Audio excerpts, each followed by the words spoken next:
Assalamualaikum warahmatullahi wabarakatuh. Saya Siti Nuryakin, NIM A1H1206067. Di sini saya akan memaparkan materi mata kuliah pengantar pendidikan. Bab 5, pengertian fungsi dan jenis lingkungan pendidikan. A. Pengertian dan fungsi lingkungan pendidikan. Lingkungan pendidikan adalah latar tempat berlangsungnya kegiatan pendidikan.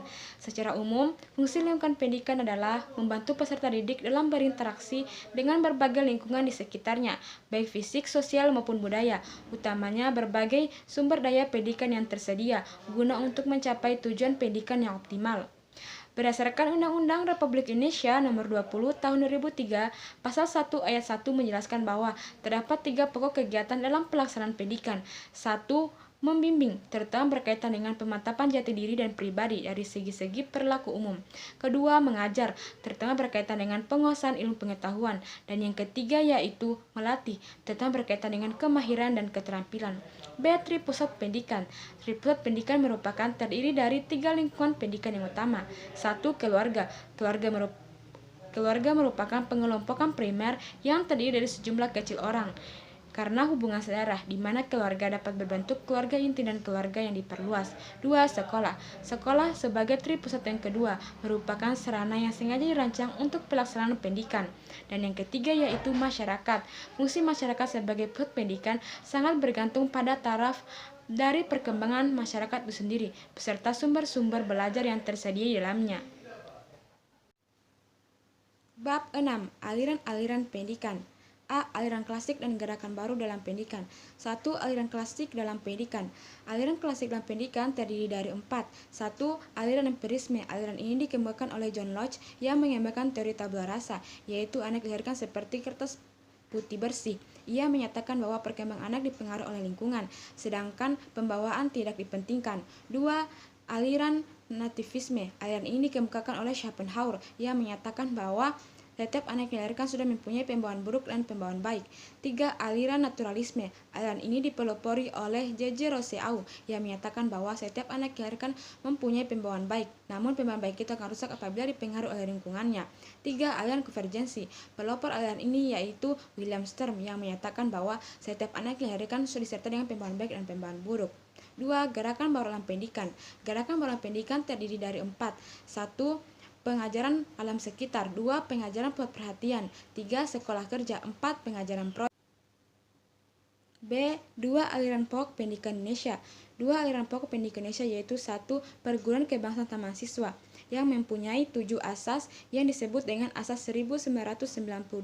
Tujuannya yaitu tujuan yayasan atau keseluruhan perguruan dan tujuan pendidikan. 2. Ruang lingkup pendidik INS Kayu Tanam. Asas INS Kayu Tanam yaitu 1. Berpikir logis, 2. Keaktifan, 3. Pendidikan masyarakat, 4. Memperhatikan pembawaan anak, dan 5. Menentang intelektualisme. Tujuannya yaitu 1. Memberikan pendidikan ke arah kemerdekaan, 2. Memberi pendidikan kepada masyarakat sesuai dengan kebutuhannya, 3. Mendidik para pemuda agar berguna di masyarakat, dan sebagainya. Bab 7. Permasalahan pendidikan. Jenis permasalahan pokok pendidikan, yaitu 1. Masalah pemerataan pendidikan, yaitu mempersoalkan bagaimana suatu sistem pendidikan dapat menyediakan kesempatan kepada seluruh warga agar dapat memperoleh pendidikan. 2. Masalah mutu pendidikan, yaitu dipermasalahkan jika hasil pendidikan belum mencapai taraf seperti yang diharapkan. 3. Masalah efisiensi pendidikan, yaitu mempersoalkan bagaimana suatu sistem pendidikan dalam mendayagunakan sumber yang ada untuk mencapai tujuan pendidikan. 4. Masalah relevansi pendidikan, yaitu mencakup sejauh mana sistem pendidikan dapat menghasilkan luaran yang sesuai dengan kebutuhan pendidikan.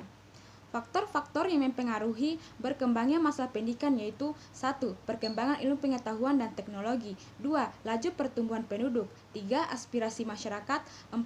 Keterbelakangan budaya dan sarana kehidupan.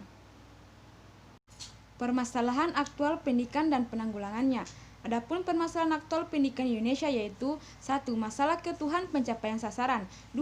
Masalah kurikulum. 3. Masalah peranan guru. 4. Masalah pendidikan atas 9 tahun. Adapun upaya penanggulangannya yaitu 1. Pelaksanaan pendidikan efektif perlu dilakukan secara terprogram dan tidak cukup hanya dilakukan secara insidental.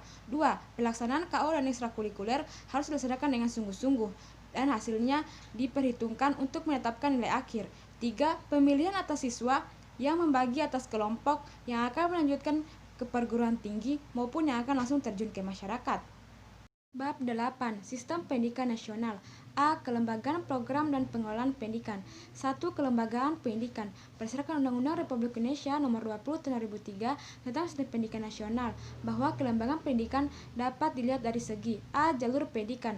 Pertama, jalur pendidikan sekolah, yaitu pendidikan yang diselenggarakan di sekolah melalui kegiatan belajar mengajar yang bersifat formal. 2. Jalur pendidikan luar sekolah, yaitu pendidikan yang bersifat kemasyarakatan yang dilaksanakan di luar sekolah melalui kegiatan belajar mengajar yang bersifat tidak formal.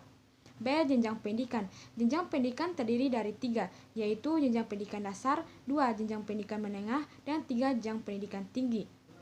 2. Program dan pengelolaan pendidikan. 1. Jenis program pendidikan. Berdasarkan Undang-Undang Republik Indonesia Nomor 20 Tahun 2003 Bab 1 Pasal 1 Ayat 4. Jenis program pendidikan terdiri 5. 1. Pendidikan umum, 2. Pendidikan kejuruan, 3. Pendidikan luar biasa, 4. Pendidikan kedinasan, dan 5. Pendidikan keagamaan. 2. Kurikulum program pendidikan. A. Kurikulum nasional. Tujuan pendidikan nasional yaitu 1. Terwujudnya bangsa yang cerdas, 2. Manusia yang utuh, beriman dan bertakwa terhadap Tuhan Yang Maha Esa, 3. Berbudi pekerti luhur, 4. Terampil berpengetahuan, 5. Sehat jasmani dan rohani, 6. Mempunyai kepribadian yang mandiri dan mantap, 7. Bertanggung jawab terhadap kebangsaan dan kemasyarakatan. B. Kurikulum muatan lokal, yaitu program pendidikan yang diisi dan penyampaiannya dikaitkan dengan lingkungan alam, lingkungan sosial, lingkungan budaya, dan kebutuhan daerah. B. Upaya pembangunan pendidikan nasional. 1. Jenis pembaruan pendidikan, yaitu yang terdiri dari A. Pembaruan landasan yuridis, B. Pembaruan kurikulum, C. Pembaruan pola masa studi, dan D. Pembaruan tenaga pendidikan.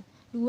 Dasar dan aspek legal pembangunan pendidikan nasional, yaitu berupa ketentuan-ketentuan yuridis yang menjadi dasar acuan dan mengatur dalam menyelenggarakan sistem pendidikan nasional yang berupa Pancasila, Undang-Undang Dasar 1945, GBHN, Undang-Undang Organik Pendidikan, Peraturan Pemerintah, dan sebagainya.